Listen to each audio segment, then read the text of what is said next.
Hello, everybody. Welcome to another episode of Up Ovo podcast. And in today's episode, I'm diving into the topic that touches each of us, which is a relationship. Let's go.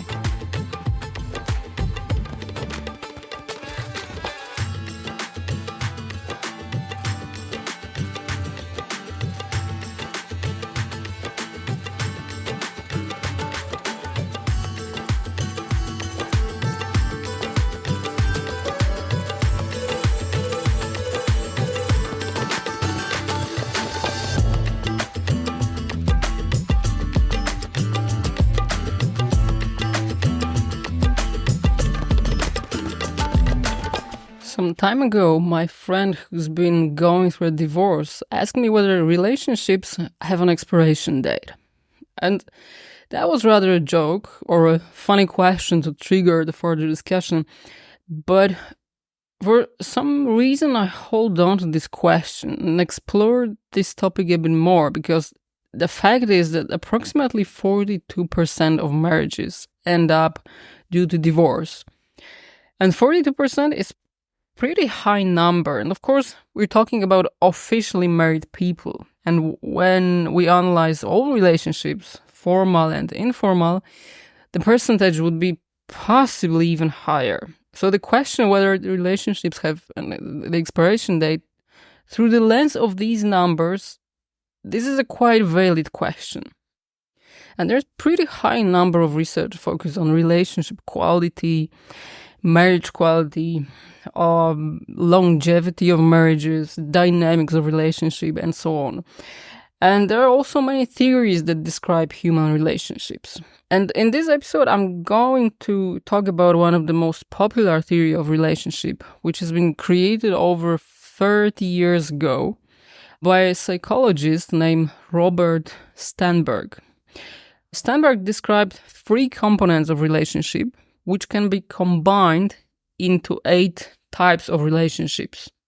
And sometimes it's said that they create not 8 types of relationship, but they create 8 types of love.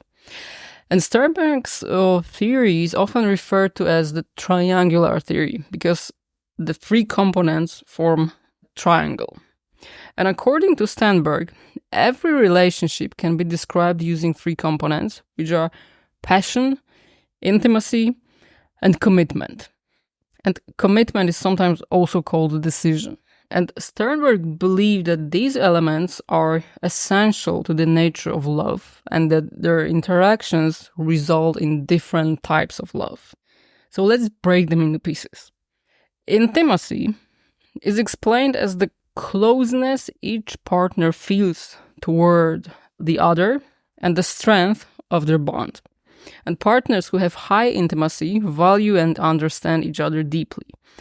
And intimacy is often described by research participants as some kind of soul connection, caring, empathy, and so on. And Sternberg describes the intimacy component of love as, and this is a quotation from his book, feelings of closeness, connectedness, and bondedness in loving relationships, which include those feelings that essentially give rise to the experience of warmth in a loving relationship, and are largely, but not exclusively, derived from emotional investment in the relationship.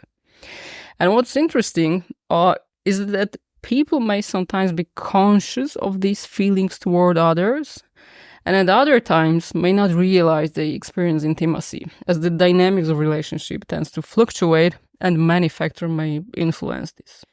The second component, passion, involves romantic feelings, physical attraction, and sexual intimacy with the partner. And passion is mostly linked to physical or sexual aspects of relationship, but not only. And Sternberg describes the passion component of love as, and this is again quotation from his book, the drives that lead to romance, physical attraction, sexual consummation, and related phenomena in loving relationships. End of quote. Aspects of the passion component of love are generally unstable and they often change.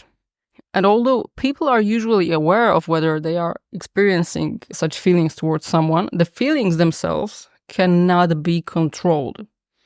And since this component tends to cause a strong psychophysiological response, researchers often link this aspect to infidelity. So when people cannot control the feelings and follow them, it's an easy road to cheat on someone. However, the lack of control of the presence of the feeling is not equal to the lack of control of behavior. So the presence of passion alone is not enough to explain the infidelity in steady relationships. And finally, the third angle of the triangle is commitment, which involves cognitive aspects such as recognizing that one is in love and being dedicated to sustaining the relationship. So if a person wants to develop the relationship and to self-develop in the relationship, we may say that there's a high level of commitment. And Sternberg wrote about commitment that in the short term, the decision that one loves someone else, and in the long term, the commitment to maintain that love. So this is the definition by Sternberg. He also wrote that commitment includes the cognitive elements involved in decision-making about the existence of and potential long-term commitment to a loving relationship, and is largely, although not exclusively, derived from cognitive decision and commitment to the relationship. And like intimacy, the commitment component typically remains stable over time, with people's awareness of it fluctuating. And because it's mostly based on human cognition, the commitment is also easily controllable. According to Sternberg, the true love is when all three components are present. However, I must add a side note here, because I'm generally allergic to the word true when it comes to true relationship, true love, true depression, true suffering, and so on. Some people experience true love when all three components are present, sure, but other people may experience true love when only commitment is present. So I want you to remember that if you feel good with your relationship, don't try to verify whether all three components are present, and do not try to diagnose anything. So whenever I'm referring to the true love, it is because of the theory and because of the literature and because of the language that has officially been used in times when the theory has been created, not because of this being some kind of universal true for all the relationships. Now, in the triangular theory, these components form 8 types of love, or 8 types of relationships, which are non-love relationship, friendship, infatuation, empty love, romantic love, companionate love, and fatuous love. A non-love love refers to the absence of all 3 components of love. So there is no intimacy, no passion, and no commitment. And when none of these elements are present, there is no true connection between the individuals involved. So non-love characterizes most casual, everyday interactions. For example, with a neighbor of which you don't really care about because you're not friends in general. Or non-love or non-love relationship is someone that happens between, for example, a teacher and the students who attend the classes randomly. So, for example, you have classes once or twice a year, or you give lectures once or twice a year, and you have this transient relationship with these people. So it is non-love relationship. The second type of Sternberg's love is liking or friendship. Both names would do. Which occurs when the intimacy component is present, but the passion and commitment components are absent. And as we all know, friendships can vary in depth, and according to Sternberg, if a friendship includes any other components of love, it is considered a different type of love, not liking. Therefore, only friendships that lack both passion and commitment are classified as liking. And some of you might feel alarmed here because typically friendship, as we understand it and as we define it, involves commitment. And yes, this is true. However, according to Sternberg's relationship theory, the relationships which involve intimacy and commitment are called companionate love. And we'll get through this in a minute. And the third type of love in Sternberg's theory is something that's called infatuated love. And this is characterized by the presence of passion without intimacy or commitment. So we have only passion here. It involves intense romantic feelings and physical attraction, but lacks the deep emotional connection. And infatuated love is often present in the early stages of relationship where there is strong attraction and excitement, the very intense period of relationship, but it may not develop into a deeper, more lasting bond if intimacy and commitment do not eventually emerge. And an example of infatuated love can be a romance that begins with intense attraction and excitement, but doesn't have a strong foundation. So, imagine two people meeting at the party and feeling an immediate powerful chemistry, but it's not love at first sight. It is pure physical and emotional attraction. They might spend time together for a few weeks. They might be experiencing intense passion and excitement, but they don't really know each other on a deeper level, and they don't need to develop this relationship. And if the passion fades without developing intimacy or commitment, the relationship might end as quickly as it started. So this is, again, a very transient relationship, like short-term relationship. Other type of love by Sternberg is something that's called an empty love, which is characterized by the presence of commitment, but there is no intimacy and there is no passion. So we have only commitment here. And this type of love involves a decision to remain together and the commitment to the relationship, but lacks emotional closeness and physical attraction. An example of empty love can be seen in a long-term marriage where partners have lost their romantic and emotional connection, but stay together due to obligations such as for the sake of their children or societal expectations. And they have made a decision to stay committed to each other, but the feelings of love and attraction are no longer present.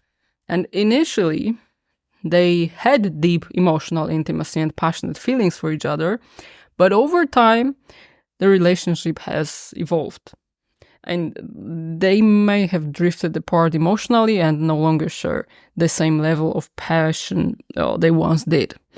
And this happens often, and I mean, this is usually the natural way of life and of relationships, and this happens quite often.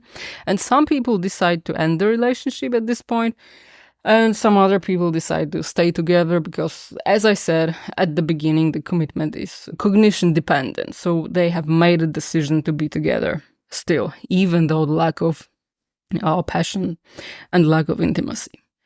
Further, we have a romantic love. As defined by Sternberg, romantic love is the one where intimacy and passion components are present. So we have two components here, but it lacks commitment. And it involves deep emotional connection, feelings of closeness and warmth toward the partner, this is intimacy, as well as strong physical attraction and romantic feelings, and this is passion. But we do not have commitment. An example of romantic love could be a couple who are deeply in love with each other, experiencing a strong emotional bond and intense physical attraction. They enjoy spending time together, sharing intimate moments, and feeling emotionally connected. So beyond being partners, they also enjoy themselves as friends, but no long-term commitments have been made yet. Romantic love is often characterized by its intensity and the desire to be close to and connected with the beloved. And it can evolve into other forms of love. as the relationship progresses. Well, it can, but it doesn't have to, of course. But it often happens that it does evolve into something more. And that kind of love can evolve into, for instance, companionate love, which is another form of love according to Sternberg. And companionate love involves intimacy and commitment, but in this case, we don't have passion. So we do not have that intense passion found in romantic love. It involves a deep emotional connection and closeness toward the partner, as well as strong commitment to the relationship itself and commitment to maintaining it over time. And example of companionate love could be a long-term married couple who have gone through various stages of the relationship. They may no longer experience the intense passion and romantic feelings they did in the early stages, but they have developed a deep emotional bond and understanding of each other. And they support each other through ups and downs. They are best friends and prioritize the stability and companionship of the relationship. And this type of love is often characterized by mutual respect and a sense of partnership. So, in a nutshell, this is like a good old relationship in which partners care about each other and go through lives together. And the penultimate type of love in Sternberg's theory is characterized by the presence of passion and commitment, but no intimacy. And this is called a fatuous love. It involves an intense emotional attraction, as well as the decision commit to the relationship, but there is no deep connection between partners. An example of fatuous love could be a couple who quickly become infatuated with each other and decide to get married after only a short period of knowing each other.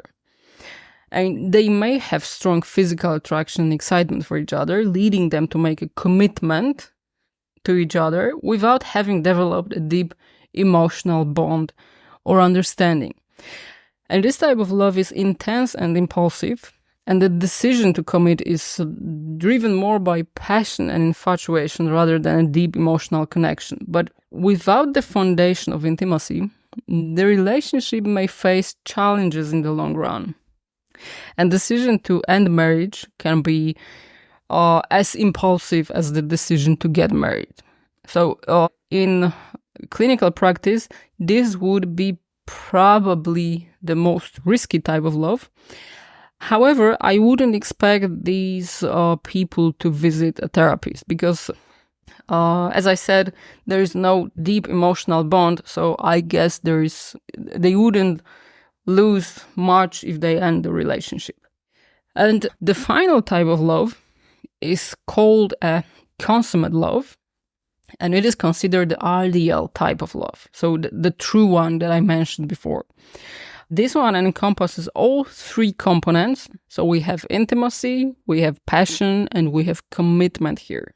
And it represents complete and balanced form of love where both partners experience deep emotional connection, physical attraction, and strong commitment to each other and to maintaining the relationship over time. An example of consummate love could be a couple who have been together for many years and who continue to nurture the relationship with mutual respect, mutual understanding, and passion. They share a deep emotional bond. They enjoy a strong physical and sexual relationship, and they are committed to each other's well-being and the longevity of the relationship. And obviously, this type of love is the most difficult to achieve, as it requires effort and commitment from both partners to sustain the emotional closeness, passion, and commitment over time. And this one represents a balanced and fulfilling relationship where partners feel deeply satisfied and fulfilled in all aspects of their connection. Now, as we know the types of components of relationships, let's take a look at the literature and the research on quality of relationships. There was a study that tracked married couples over the course of their first decade together, surveying them annually, so every year, to assess marriage quality. And researchers identified two distinct periods of decline in marital satisfaction.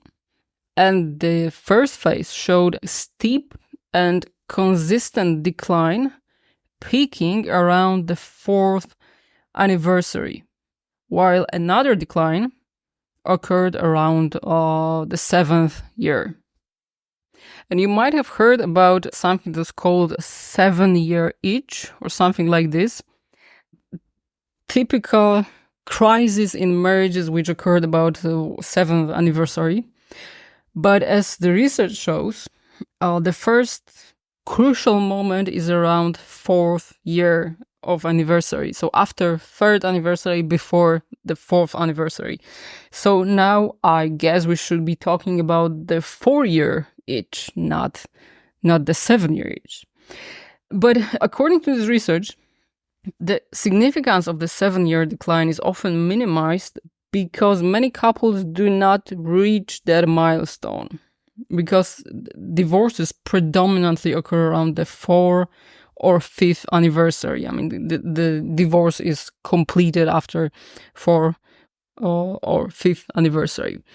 And in a recent study, 73% of divorced couples cited lack of commitment as the primary reason for ending their marriage, which differs from, but still often accompanies issues of infidelity. However, infidelity, and this might be surprising to many of us, infidelity ranked 3rd. So this is the 3rd place after commitment crisis, conflicts, and finally 3rd place, infidelity. And commitment, as we defined before, so dedication and effort towards a shared cause or relationship, wanes when partners cease efforts to find common ground and begin taking each other for granted. Early stages of love, and this one is not according to Sternberg, this is according to generally research on relationships. Early stages of love are typically characterized by infatuation and overlooking flaws. By the 3rd or 4th year, partners start to see each other's true selves, and we start to see each other's imperfections. And initially, people may unconsciously present only their best selves to avoid revealing flaws that could somehow jeopardize the relationship. So we all present some kind of trial or demo versions to the partner. And during this honeymoon phase, this is the official name, it's called honeymoon phase, patience is abundant. The grievances are overlooked and appreciation is expressed and signs of incompatibility are dismissed. However, as the initial infatuation wanes over 3 or 4 years, our couples may realize they are not as happy together as they once thought. And I'm deliberately saying as they once thought, not as they once were, because maybe they have never been happy. But this is all our interpretation of reality. And these newfound differences often lead to conflicts. I mean, newfound from the perspective of partners. They often lead to conflicts, communication breakdowns, and a sense that there might be better alternatives. And this gradual disillusionment peaks around the 4-year mark, prompting many to tire the effort and contemplate ending the relationship. And while this narrative aligns with the popular notion of the 7-year itch, it fails to explain why some couples endure while others falter. And numerous studies offer insights into the factors that contribute to long-lasting relationships, with compatibility emerging as crucial. So compatibility in relationships entails the ability to coexist harmoniously, acknowledging and accepting differences, compromising and striving towards shared life goals. So it's about sharing mutual desires and working together to achieve them, even in the face of disagreements. So it's not about being perfect to the partner. It's not about being perfect in general, but it's all about accepting each other's flaws and learn how to work on them together and learn how to cooperate. And I guess that's the way it is. And I think that's all what I wanted to tell you in this episode. And if you enjoyed today's episode, you can subscribe now to get notified whenever I release the new episode. And you can subscribe on your favorite platform, whether it's Apple Podcasts, Spotify, YouTube, or any other podcast app listed in the episode description. So stay connected. You can, of course, write me a message on Instagram, LinkedIn, ResearchGate, or you can write me an email to let me know what fields of psychology are interesting to you. And thank you for today's episode. And until next time, bye-bye.